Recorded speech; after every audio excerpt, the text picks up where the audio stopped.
it seems like our modern church, and I say this with a PhD in biblical studies, and I've got to say that I'm a big advocate of Bible study and of the Bible, but so much of it can often become reading about God instead of encountering God. And if you don't combine that with what the Desert Fathers did in terms of prayer and meditation and waiting on the Lord, and actually in that sense actively coming to know God, if you're just reading the Bible without the rest of that, then you kind of take the heart out of your faith.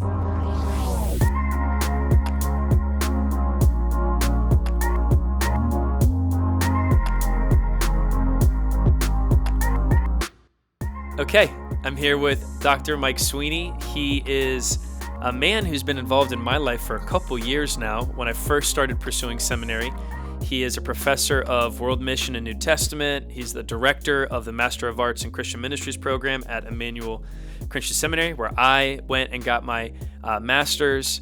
But he's also a 15-year veteran of the mission field, specifically in Papa New Guinea. He's done a bunch of work I'm probably not even including, but Dr. Mike Sweeney is here with me. He was one of the first people I ever talked to when pursuing seminary, and I'm very grateful for him. So, Dr. Mike, can you say Dr. Mike? Is that okay? Thanks for You can say that, yeah.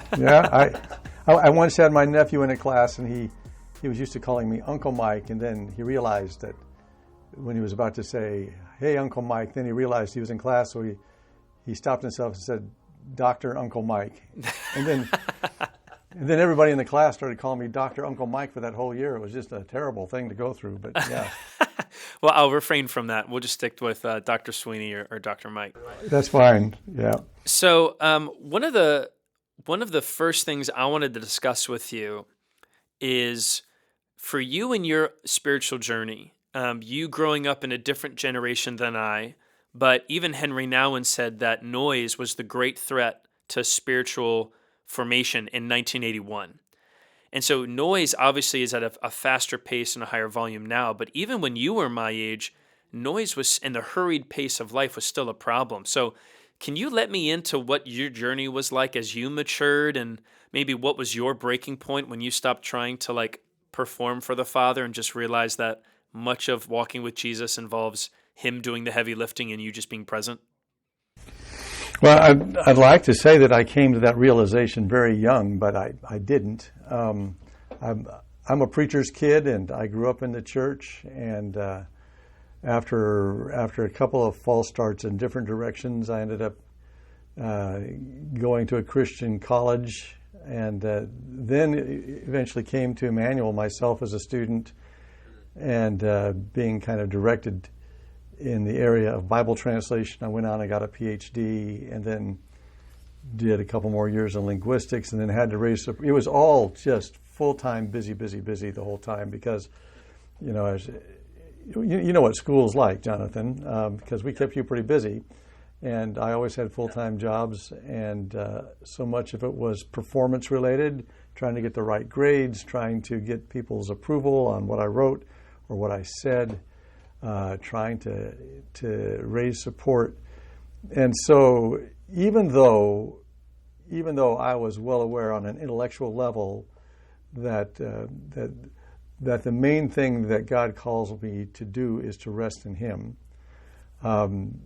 everything else about my life said, you've got to work your hardest to accomplish this, to impress people, to get things done, to put your goals on a sheet of paper and then tick them off one by one.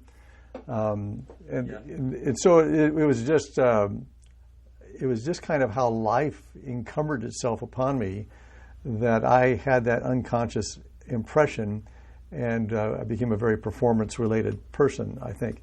And I think it really was while I was in our village in the middle of the jungle in Papua New Guinea. So this Irishman sitting there in that sweltering heat and high humidity. Do they have enough sunscreen? Do they have enough sunscreen in the world for someone like you and I in that part of the country? No, they do not. No. And realizing how much my high intensity efforts were kind of efforts in futility, because you could only push people as far as they wanted to go. And in Papua New Guinea is like much of the majority world, a very laid-back nation when it comes to getting things done. And it's like that because people realize that the harder they work, they don't really benefit that much more. So they've learned to kind of expend the energy they need to live, and then just kind of call it quits at that point.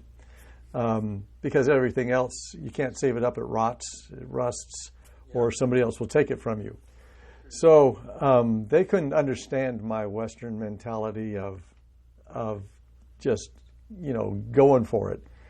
And I came to see in that environment that theirs was a wiser way to live, and that I needed to kind of get my priorities straight. So what I learned to do in the middle of the day, when all the people in the village had gone out to their gardens and our village was virtually empty, and Linda was working with the boys in homeschooling, and I was in my office, I just learned to kind of sit there for a while and have a conversation with God, or just enjoy being with God. And if I talked to him, I kind of made it a practice to talk out loud.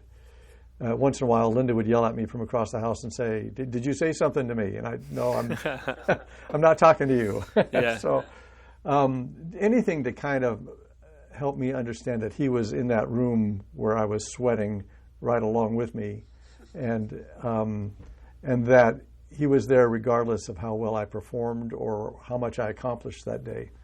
And indeed, there were a lot of the time out there it was hard to accomplish anything. But I think it was a time of real growth for me, where I learned a lot about myself and what it means to be a child of God. What was that like for you, having pursued so many advanced degrees, been so successful by the world's standards, and then they get thrust into a ministry context where even grading yourself was almost impossible because, my judgment is many people in Papua New Guinea still aren't even literate. So you're trying to teach them to read and then read a language about God. Like, how difficult was that for you to almost lose all of the grade givers, as Henry Nouwen puts it, to lose all the grade givers that you've graded yourself upon, and now those are completely gone? Was that a dark place for you? It kind of sounds like this wonderful light, I'm wrestling with God, but did you go through a season of like dark, brooding sort of insecurity? There are few things in the world that can make you more aware of your incompetence than ministry, right? Yes. When you're ministering in another culture to different people who just don't think like you, I felt like a 3-year-old most of the time, just trying to learn the basics of the culture and the language and what was going on in people's heads. So it was, there was a lot of times, probably most of the time, I felt kind of frustrated. But there came a point where I had to kind of come to peace with it, to realize that the frustration was natural, and that I was a human being, and I was supposed to be incompetent in a new culture. And in many ways, especially when it came to language learning, I was like a 3-year-old. In fact, there were probably 3-year-olds that could speak the language much better than me for quite a while when I was over there. It really wasn't Shangri-La ever. It was always a hard life. It was a physically brutal life in many ways for us. We spent a lot of time sick with malaria and dengue fever and infections, and dealing with all the drama in our village and in our mission. So it was never one of those things. When you talk about growing closer to God, you sometimes have to grow closer to God in the midst of the frustrations and in the midst of the feelings of being a fake. Thinking I'm supposed to be the one that teaches them about God, and I feel sometimes the imposter syndrome runs strong in our veins when we're in these ministry situations. And so it was, I think many times for me, I felt like I must be the only person who feels like this. And then when you have the time to sit down with somebody else and actually share some of that, you find out, well, they feel exactly the same way. But no, it was a hard life. And I've got to say, even back here in the States, working in the academic world again in seminary, it's still a hard life. You still face imposter syndrome, and you still face disappointments in yourself and with others. But I think as we grow a little bit older and grow deeper in the faith, we can face those problems with some hope and with some joy, even though that it's not always face those problems with overwhelming happiness. But we still can see purpose and reason behind all of it. One of the things I find myself feeling as I've been navigating and maturing in this sort of silent state of surrender with Jesus is I catch myself longing for the fruit that comes from being desperate without having to actually be desperate.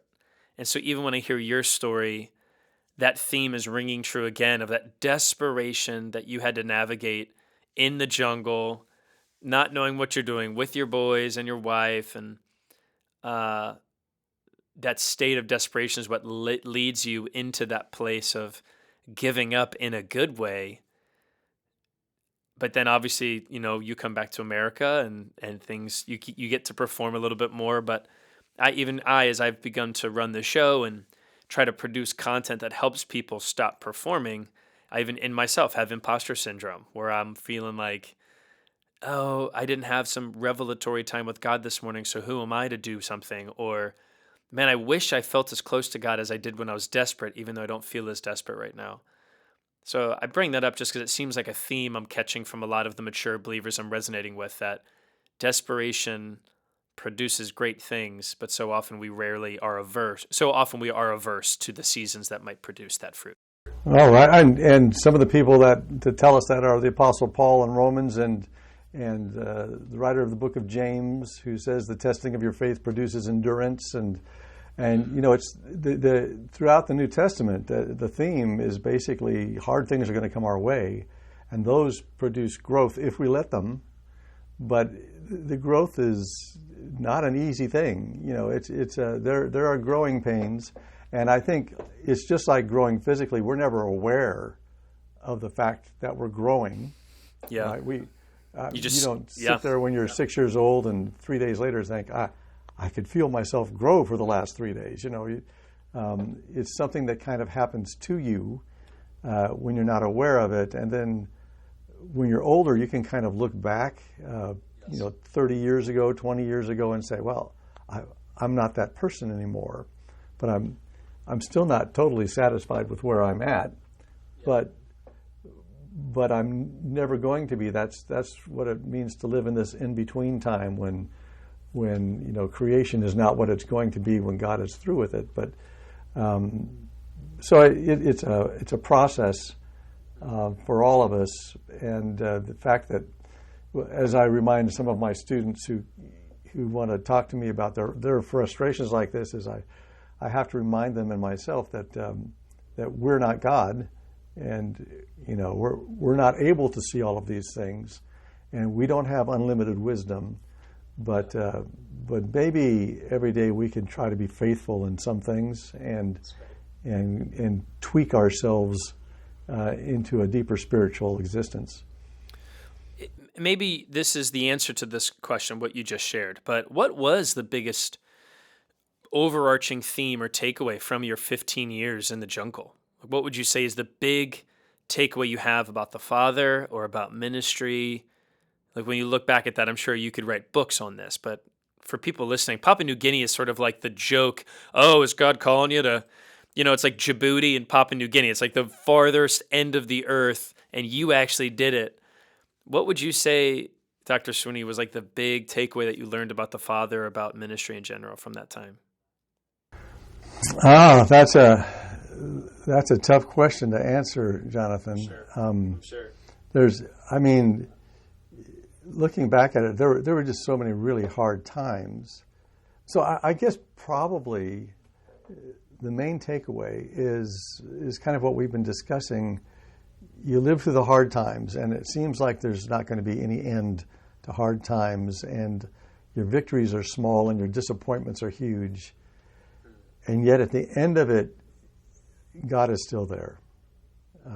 And he doesn't love me any less for my failures, and he still welcomes me with open arms. And the other thing I think is that there are always other people who are going through similar things, and that we can help lift one another up and hold one another up if we're not afraid to share our own failures and be there for one another. So I guess I don't look back in my time in Papua New Guinea as being super missionary. I look back at it as a time of basically learning a whole lot about myself and my own deficiencies and how little those matter, I think. Wow. It's not the answer you'd expect, but it makes sense when you hear it. So coming out of that context, this way of rest, this laid-back nature, obviously you have been saturated in it. You've been living there for 15 years. Then there's the culture shock of coming back and leaving America in 91. It's a very different America in 2006.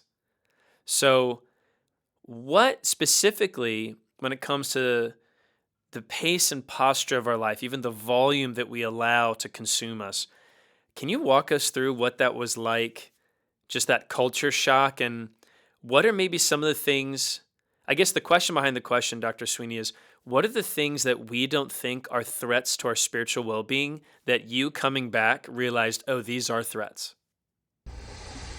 I guess in some ways, since we made a couple of trips back over those 15 years and stayed in communication, Linda and I weren't that shocked, terribly shocked, by American culture itself. Our boys, who had grown up in the jungle, they'd grown up over there, and they're really third culture kids, and especially our younger one was almost more Papua New Guinean than he was American in many ways. I think the U.S. was a huge shock for them, very much like Papua New Guinea was for Linda and me when we first went there and just didn't understand what was going on around us. And they came back, they could speak the language here, but they really didn't understand the culture and they didn't understand the way of life. Now, having said that, when I came to Emmanuel to teach, and originally we were just on furlough, and I was what they called a missionary in residence, which is where, basically they asked me to teach some mission courses, and then the school put me up, but they didn't have to pay a teacher, so I'm here, and my life as a missionary, as a Bible translator, most of it was teaching. I'm teaching other people about Scripture. I'm teaching them how to do translation in a competent way, because I'm not translating the Bible so much as I'm helping other people translate it properly. And so that's the kind of form I'm teaching of my teaching over there, is a mentoring thing. And then I come back here, and all of a sudden I'm working for a school. And it's not just any school, it's my old seminary. Yeah, that's crazy. Yeah, and this seminary is not exactly theological education light, if you know what I mean. This is a fairly intense school with some pretty intense Christian scholars who work here, and to keep up with your classes and design classes that are going to be graduate level and helpful and move people along, and keep up with all the readings and keep up with what I'm supposed to be writing. Again, I found myself back into the intense performance grind when I got back here, and the intense imposter syndrome again, because after after 15 years out of the world of academia, to come back into it and feel like, man, I can hardly remember what I'm supposed to do in all of this. It threw me. I have to say, it threw me for a couple of years. And then I just started to kind of feel like I was getting into the groove. And then I became president of the seminary, and that threw me even more. So yeah, I bet, man. That is a huge jump. That was a huge jump, and it was at a very difficult time after the big economic crisis in America, and the school was in trouble. And so it was one of those things again where in the end you throw up your hands and you say, no matter how hard I work, no matter how much I perform, no matter who I listen to, at the end of the day, still 99% of what needs to be done is left undone, and there's only so much of me to go around. And then to admit that to myself and say, but that's just because I'm a human being.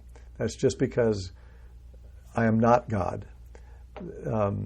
So I learned in a way to stop beating myself up for all of that, and realizing that this is actually who we're supposed to be. We're supposed to be people of limited strength and limited wisdom and limited everything, because we're supposed to rely on someone else for all of that. And you talked about desperation, but there were several of those times, especially in my early years at Emmanuel as both a professor and then as president, where I really just had to cast myself on the Lord and say, I've got to hang on to you, or else just give this up. And every day I was able to come into work, and every day I was able to do something. But I really came to realize it wasn't because of my own personal fortitude that I was able to do this. It was because I was being supported by a greater power, and I often wasn't even aware of that until I was able to look back at the day or the week or the month that I had just gone through. The two things that are sticking out to me as you speak, one is as a president of a seminary and a veteran Bible translator in literal missionary rock star in Papa New Guinea. I know you wouldn't call yourself that, but to me and others listening, that is an incredible step of faith. But one of the big themes I'm hearing from you is a huge part of your spiritual formation practice or growth track has just been embracing your limitations as a person and coming to grips with your own humanity and how minuscule and small that is in the grand scheme. And then out of that place, it vaults you into looking up. It just seems like there's this constant, not degradation, but the decreasing of self and just realizing how limited you are. You said 99% of what needs to be done is left undone, and yet still you're operating out of this overflow of God. That is very counter to, a lot of what you get in Christendom now, which is all these 3 strategies to go do something so you can accomplish something. And I'm guilty of that as a preacher. But well, and I've got to say, Jonathan, along those lines, this isn't some type of kind of putting myself down or some kind of humility that says, "Oh, woe is me," or something like that. What it basically is understanding the truth, understanding that this is who we are, this is the human condition, and this is this is how I live and what I'm like. And once you realize that this is the truth, you don't have to be humble about it. You don't have to do any of that kind of stuff. You just realize these are my limitations. I wasn't born with wings. I don't have gills. I can't live underwater or fly in the heavens. I'm just a human being, and yet I'm a human being that God loves and can do some things through, and to start to become comfortable with those limitations and understanding who you are and understanding who it is that makes life worth meaning and worth living and getting up in the morning for. Those, I think it's more of an interaction with truth than any type of forced humility that kind of gets you to these points. You're not saying that you're just a mature, humble person. You're just saying this is true. Like, it's true for everybody. Yeah. I've just been beaten up against the rock so much that I realize this is true and I'm going to stop fighting it. Yeah, that's basically it. I love that. I'm right there with you. This is a question that came to mind.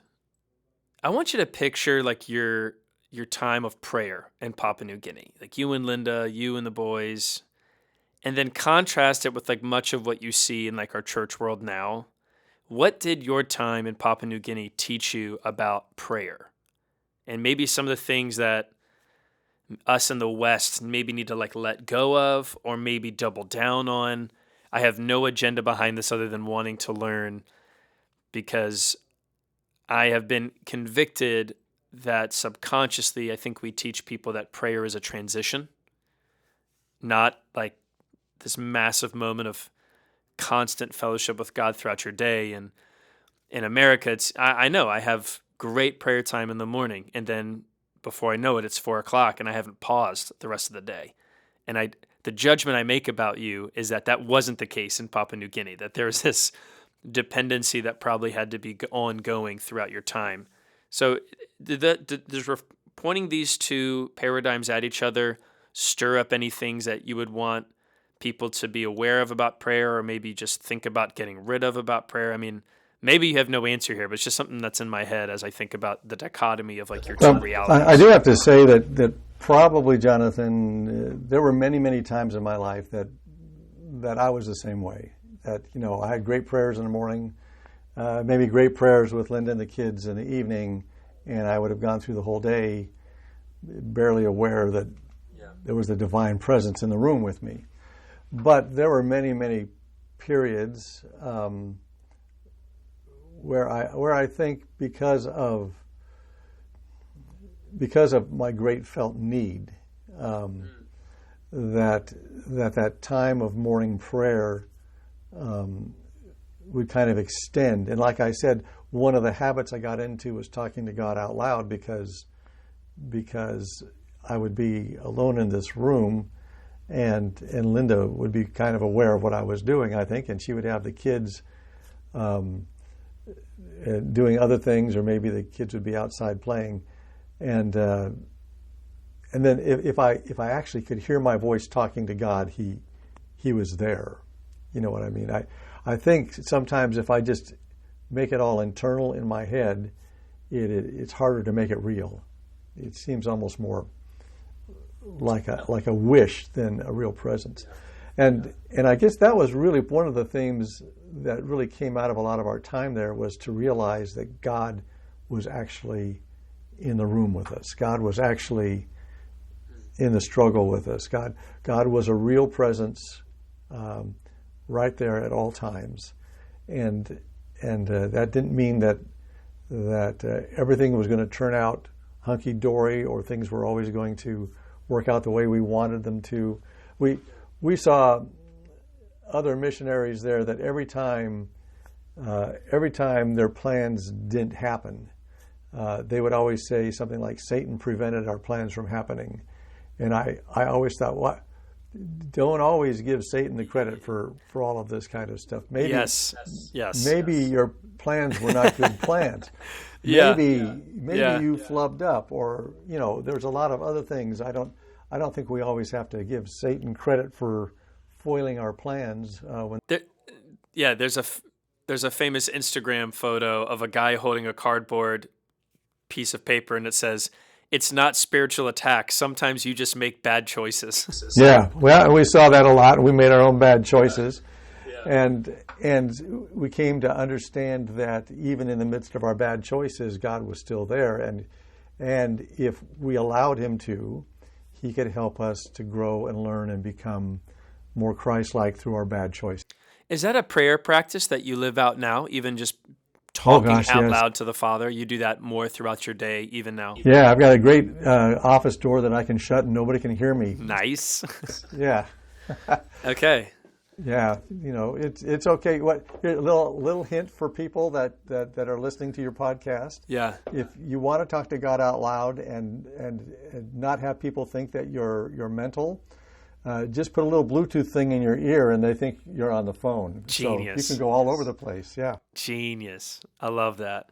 There is something to be said about like honing in our scattered monkey brains and just being forced to talk out loud. Like I find myself, if I'm trapped in my own head, I will weave in and out of like something that causes anxiety that's coming up this week, or like a work problem I'm not dealing with, or I got to go get this chore around the house done. But when I'm forced to verbalize things out loud, for me, journaling is big. It's a way in which I have like a focal practice as I pray.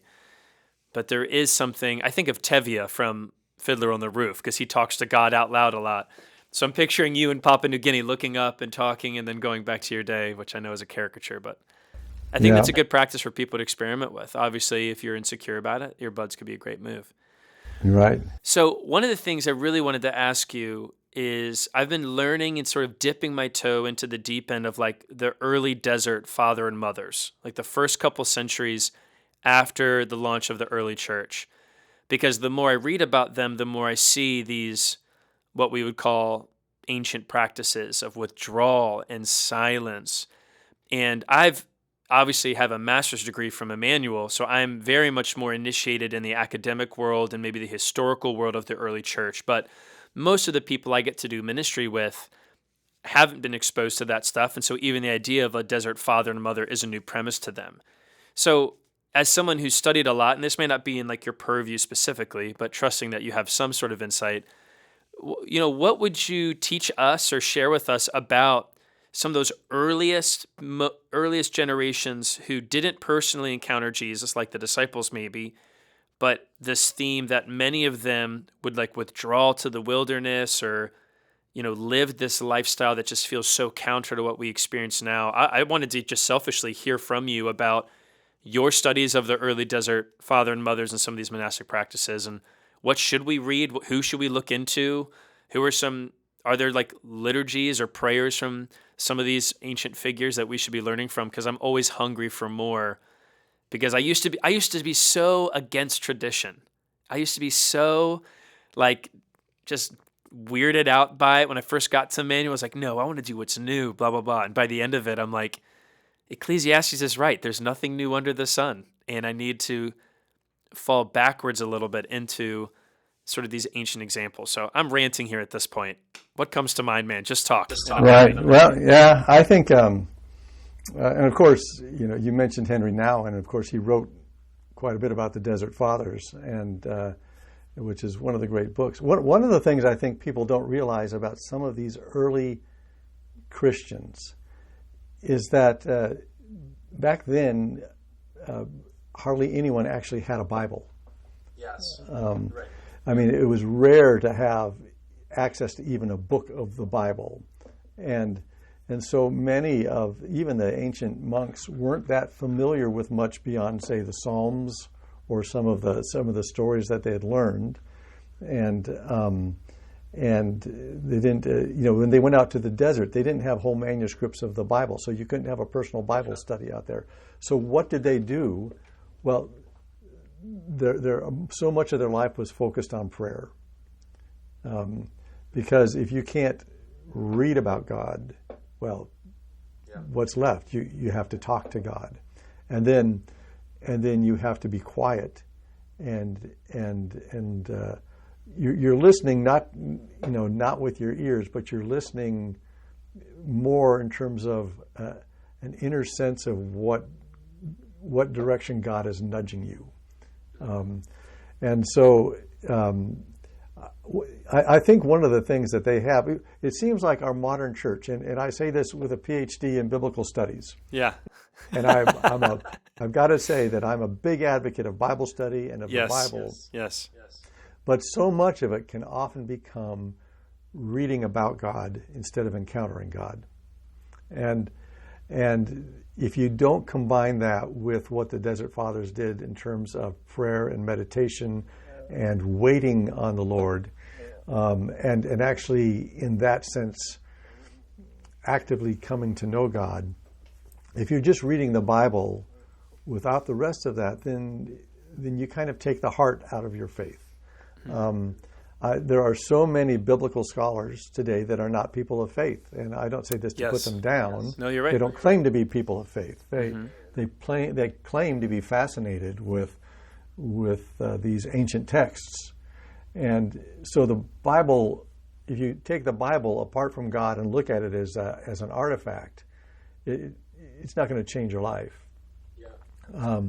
So really, because we're such a highly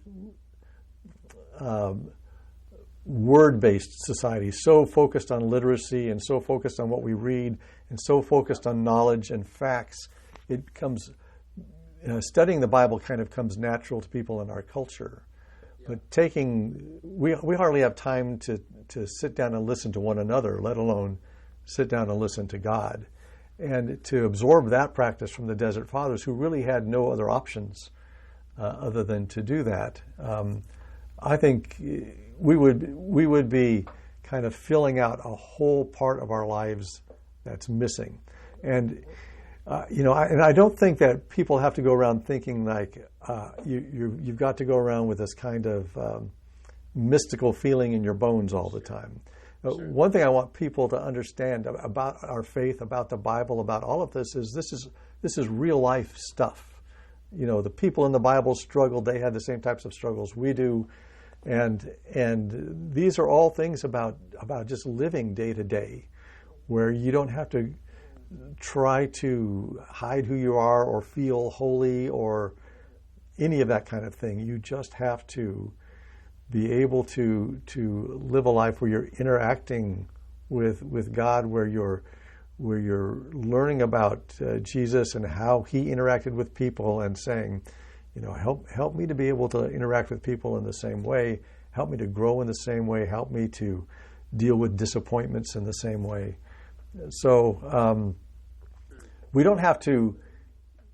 If people think of the Desert Fathers or any of the early church fathers as trying to escape from life, that's not really what they were doing, and it's not what we should be trying to do. And we're going to live in the midst of all of this noise. We're going to live in the midst of all of the hubbub. But it's almost like, in some ways, it's almost like people who have learned to do their best writing in a coffee shop. You know what I mean? Where all this stuff going on around you, but in the midst of that, you can still kind of you can hone in on what you're writing, what you're trying to think about. And I've always been puzzled about that until I actually found myself doing it on occasion. And so in a life that's a busy life, that's with all this noise, with all these distractions, it's still possible, if you're aware that you're not alone, if you're aware that God is still there and he's with you, and even if you have to mutter to him under your breath, you can still talk to him in the midst of all this noise. It kind of, how can I put it? It kind of opens up new vistas and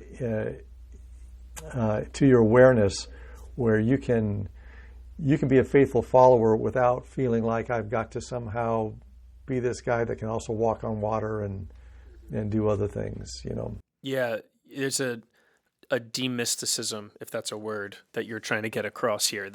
Yeah.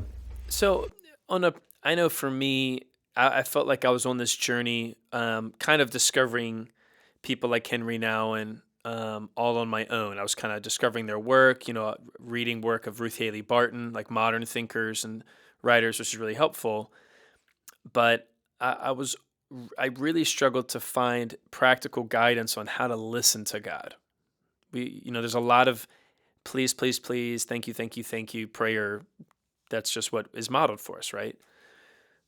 But if you had a class full of people who just wanted to know, how do I listen to God well?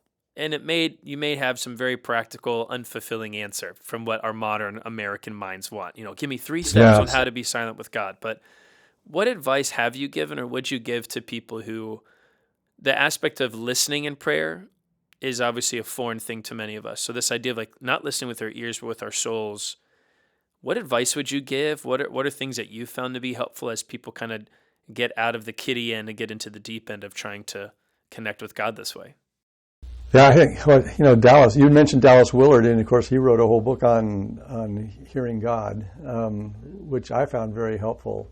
I think one of the keys to listening to anyone is to set aside all of your expectations.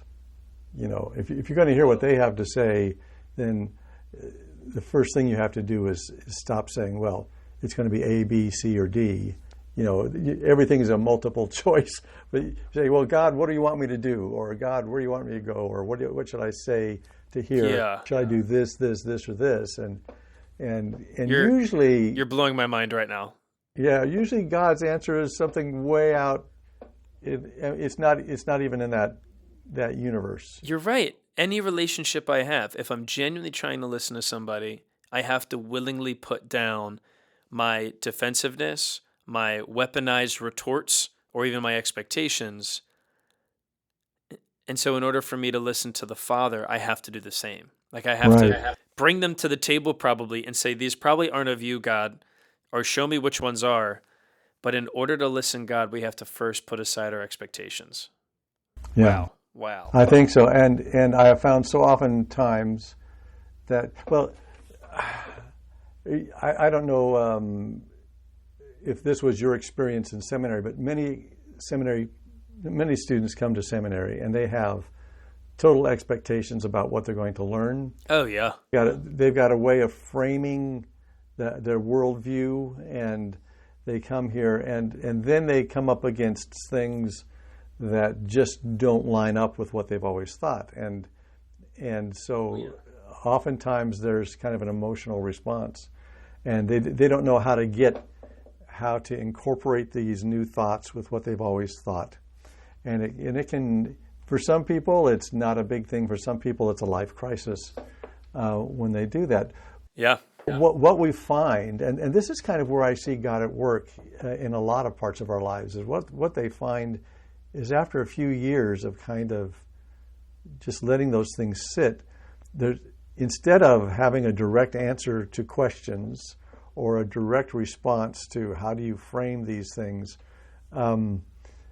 what happens is that they find that they have a new way of thinking that's able to incorporate, a bigger picture, the old truths and the new truths, and you can see that I don't have to sit around trying to align all of these things. There's a bigger way of thinking about them. And I think when we listen to God, oftentimes what happens is that our worldview expands. And it doesn't do it like God says, well, you have to think like this and think like this and think like that. It's the more we are in touch with God, the more that the things that used to once threaten us don't threaten us anymore.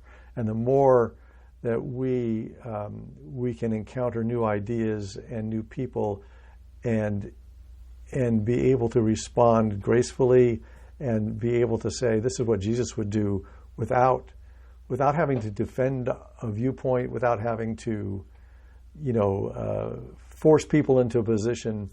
And I think that's the biggest thing with listening to God is the answers don't come immediately. The answers come slowly over time, and they come at a deep level that you're not aware of when it's happening. But you find that all of a sudden the universe is a lot bigger place than it used to be, and you have a different way of, I guess, encountering the world around you.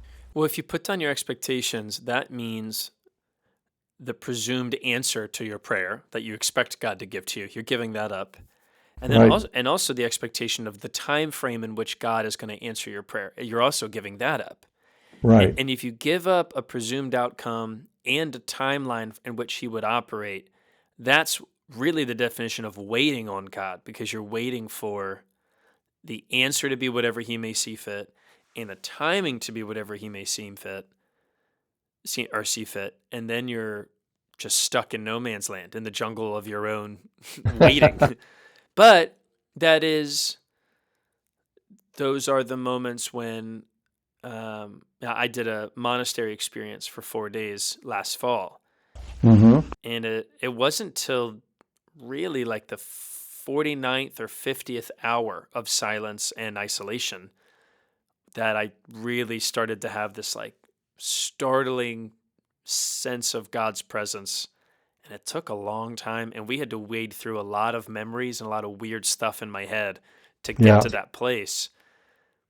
And the more I talk to wise people like yourself, the more I'm able to unpack why that was such a formative time. And I think this is one of them. Like I really did go in with a, God, whatever the heck you want to do, I'm here, and I'm just going to sit around for a while. And obviously that is not something that our current frenetic lives enable us to do, because I can tell my time with God in the morning is always richer when I don't have a clock that I'm looking at. But if I have that, all right, by 6:30 I got to be out of here, or got to make sure I'm starting my shower by 6:40, it almost guarantees my time with him is going to feel less rich. Not to say that God has shifted, but my posture has. Right. Yeah, that's true. And I think, in addition to all this, we come at prayer, maybe we have some questions for God, and sometimes God says, well, I've got better answers for you about a different set of questions that are more important. Wow. And then the old questions tend not to really matter as much anymore. Yeah.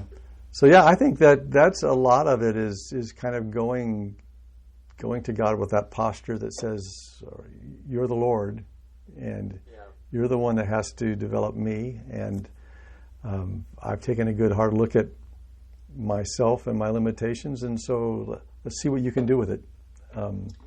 It's so good. I want to make sure people know I didn't pay Dr. Sweeney to say that the posture of our heart needs to be surrender and just giving up. It's the truth, guys. Like this is just what we need to be doing. We need to stop. The quiet time was birthed from a good thing, but then in the 80s, 90s, and 2000s, it became a checklist of things to do so you can earn right standing with God, instead of maybe the quiet time should just be you being quiet for 30 minutes and that's it. You don't have to knock out 3 devotionals in a month. You can.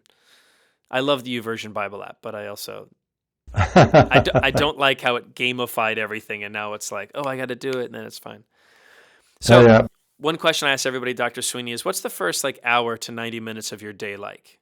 Like practically, what do you do to connect with God in that first hour to 90 minutes? Because there's going to be somebody listening who's wired like you, and they don't realize they're wired like you, but they're going to try something that you do, and it's going to help them have community with God. So what's the first? Do you light candles? Do you wake up super early? Do you go for a walk? Like, what do you do? Yeah, I used to go for walks a lot more, but we live on a road you can't really walk on now. Okay. But I'm a much earlier riser than my wife, so I probably, in general, get up about an hour before she does, and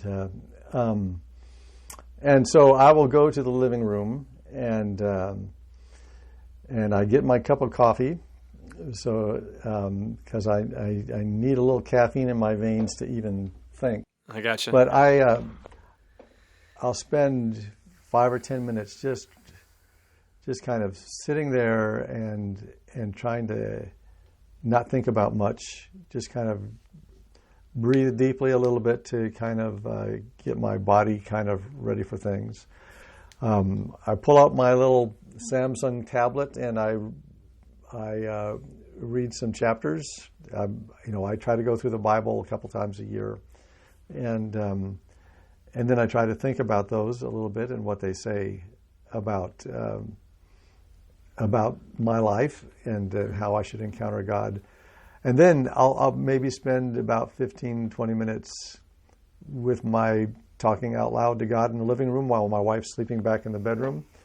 And after that, sometimes what I actually do is I pull up a news app, and then I try to connect it to my time of meditation by kind of looking at these different things that are happening in the world and kind of talking to God about them and saying,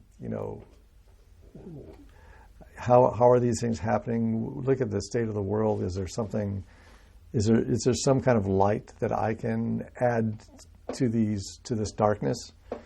And then I might pull up my email for the day, and I'll look at the people that are emailing me, and I try to pray for those people that are emailing me. These are just ways I have of having concrete things to talk to God about, and keep everything real and connected in my life. So, and by that time, I'll look at the clock and say, "Oh, it's time to get Linda up." So, but that's how I start virtually every day, because I've got a good hour to basically be by myself and go through that rigmarole, and then I've kind of arranged little tiny habitual cues. They say, to change habits in life, you have to have cues that kind of make you think about your new habit and do things. Yeah. So different things that I do that I've kind of forced my mind to, that whenever I see this or do this, this is supposed to help me remember that God is right here with me, and that I can kind of practice the presence of God habitually by paying attention to little cues. Yeah. Like one of them is whenever my smartwatch buzzes at me because I've gotten a message, I try to make that a cue that, God's in the room with me. I mean, it's just something to remind me of that. Some days I feel like I'm getting reminders every 12 seconds, but yeah. Yeah, I would like you're definitely a different generational cut than me, because for me, like, I can't be near technology. I'll just get so sucked in to just the tyranny of the urgent, and people telling me what my priority should be instead of me just knowing right now I am off the grid with God, which is probably why I live very black and white. I'm very connected with God in the morning, and then throughout the day I feel distracted. But it's cool. It's cool that's actually one reason why I try to connect all of that busyness with my quiet time, so that God somehow is involved in all of these emails and the news events and things that would normally I wouldn't have that kind of perspective on all of these things, because then that's just my to-do list getting bigger or something. But if it's something I can pray over, then somehow on a different level God is connected to these things I have to deal with through the day. So yeah. So you referenced, practicing the presence of God. Have you read the Brother Lawrence book? Is that the book? Yeah, Brother Lawrence. Yeah, I read that first when I was about 15 years old, and I've never read it. I need to read it. It's not a difficult read. It's pretty easy read. Well, I'm trying to plow through everything Dallas and Henry Nouwen have written before I move on to someone else, but I might have to add that in. Yeah. Okay, so I guess last question here, Dr. Sweeney. As I try to minister to millennials and Gen Z at our church specifically, we have a lot of people who are older and have great wisdom, and that's great. But me being sort of in that millennial, and then the people younger than me are Gen Z, I have a big heart for trying to help people see the things that are a threat to their faith that maybe they don't realize because they've become so normalized in modern culture. You, having had many years of walking with Jesus, many years of ministry, this isn't going to be a warning from like hey, I'm better than you, but just is there anything that you see in the students that come to Emmanuel, or even young leaders, that you yourself see as being problematic or worrisome, or just you would give a caution to something that maybe my generation and younger think that is just a normal way of life, but in fact it could be antithetical to the practices of Jesus that we're called to imitate? Is there anything that comes to mind, or any cautions that you'd give? I guess, you have to bring all of your life under God's lordship, so there can just about be anything that can get in the way you're right. of that. But one of the things that I see with a lot of our students who are very, very dedicated and sincere individuals is that there's a tendency, I think, especially in these kinds of turbulent times, for people to start viewing themselves more as activists. Okay. Yeah. And activism can be a very good thing. Yeah. But but still, when life becomes all about protesting and trying to make big changes in the world and doing all of these things that often have very good roots to them, but you end up kind of taking charge of it yourself to the point where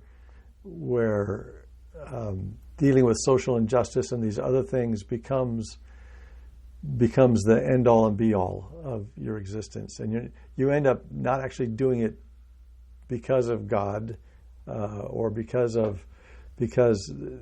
people are created in God's image and have value to God. You end up doing it just because you're ticked off. And so I kind of see that happening to a lot of fine people where they start going more on the strength of righteous anger than they do on the strength that God gives us to see through a day. And your activities may end up being the same thing. It's just you're you kind see of the activism can become almost an idol for some people. But you're kind of hitting on that idea in Matthew 6 when Jesus is listing good things like giving to the poor and prayer and fasting, and yet the heart behind it is what will determine, is this a Jesus thing or is this a me thing? Right. And I would even affirm what you're saying because, as I have navigated heartache in the last year of walking alongside people who are deeply disturbed by what they see in the world, I empathize with them and the virtue in where they want to right wrongs in the world when necessary. But there is this, I don't even know how to say it, but like this inflated narcissistic righteousness of self that I can solve the problem. It's like we're wanting the kingdom of God without the king, and we're just going to try to go get after it instead of the activism being birthed from a complete understanding of your brokenness and depravity, and from that healing place, then going out to do it. But I resonate with that because we've got lots of young people in our church who are very passionate about, rightfully so, about important issues. But there is it's the same in leadership, right, Dr. Sweeney? Like, okay, I have a great idea. Have I sought the Spirit's discernment on this? Have I really brought this to Him, freed from my expectations, as you say, and say, Father, what will you have me do? Instead of like the reactive patterns of the world, as I think Dallas Willard calls them, reactive patterns. Right. That's. I mean, I'm encouraged to hear you say that because it's a concern I've had, but you put it more eloquently than I would. But that's good. Well, here's what I'll do, Dr. Sweeney. For the end of the episode, I'm going to put in the show links just information about Emmanuel, just as a place that's special to me, so people can learn more if they want to look into additional education, if that's something they're interested in. But are there any other resources or things that you would encourage someone to go research or read up or go look into if they want to grow in these, what I call courageous acts of surrender in our modern world? Well, I think I've always found it very helpful to find good writers who have led great spiritual lives, just like you've been doing with some of the people you've been reading, and those, almost all of those were major influences in my life. So and there are times when you find that another person who's more of a contemporary can almost speak with more power into your life than sometimes even a Bible study, because they've processed it in different ways and it can speak to you. So I would definitely recommend that, and you could probably give them your own book list for that type of thing. Okay. But I think the other thing is to find other people that, just a few, whom you can trust very deeply and whom you can talk to regularly. It's something I never really had for most of my life, and I think it's something that's so important. But don't just create a group for the sake of creating a group with just about anybody. I think there are some aspects of life that you really have to reserve for people whom you can trust and you can rely on. So just find a few of those people and spend some time with them. Really, really good. We call it finding your crew at Mosaic, because it's like, you have friends who you go to parties with, but your crew is like who comes to the hospital. Those are the ones you call with stuff like that. So, hey, guys, a couple key takeaways from our time with Dr. Sweeney. One, his big takeaway from Papa New Guinea was really coming to grips with you need to own how broken you are and how much you need the Father. I mean, brokenness is a huge thing that we push at church, but I love that he was bringing up this need of just coming to grips with that. Other thing is just embracing human limitation as a spiritual practice. I love that. That's challenging for me. Other thing to remember is like when you connect with God, the way you listen is by putting down expectations. I'm going to think about that for a long time. And then lastly, this encouragement to pursue God, pursue community that encourages you to pursue God. Those are all really, really helpful things for us to navigate. Dr. Sweeney, how can we pray for you and Linda and your role at Emmanuel? Just as we kind of send you off here, how can this community be praying for you? I think all of us on faculty here would just appreciate your prayers as we try to navigate life here as a seminary in such ways that we really help prepare men and women to be effective in their ministry and prepare them to deal with truth gracefully and to deal with one another gracefully. And we're trying to teach them a bunch of facts and information too, but there's a purpose to that. So as long as we keep that purpose in mind, I guess that's the main point of the prayer. It should be to help us always keep that purpose in mind. Okay, that's great. Well, Dr. Sweeney, thank you for your time. You've given me a lot to think about, specifically in the listening department with God, and you've put me over the edge. I need to go read Brother Lawrence. That'd be really great for me. So thank you so much for your time and your wisdom. And you have a very tender place for me as someone who made seminary not scary, and just the way that you communicated with me and led. So thank you so much. Your hard work is making a difference here. I think I would probably still be this performance junkie had it not be in part to what God used through you guys to help me grow. So thank you. Oh, thank you. All right, brother. Take care. We'll talk. All right. Bye-bye. See you, man.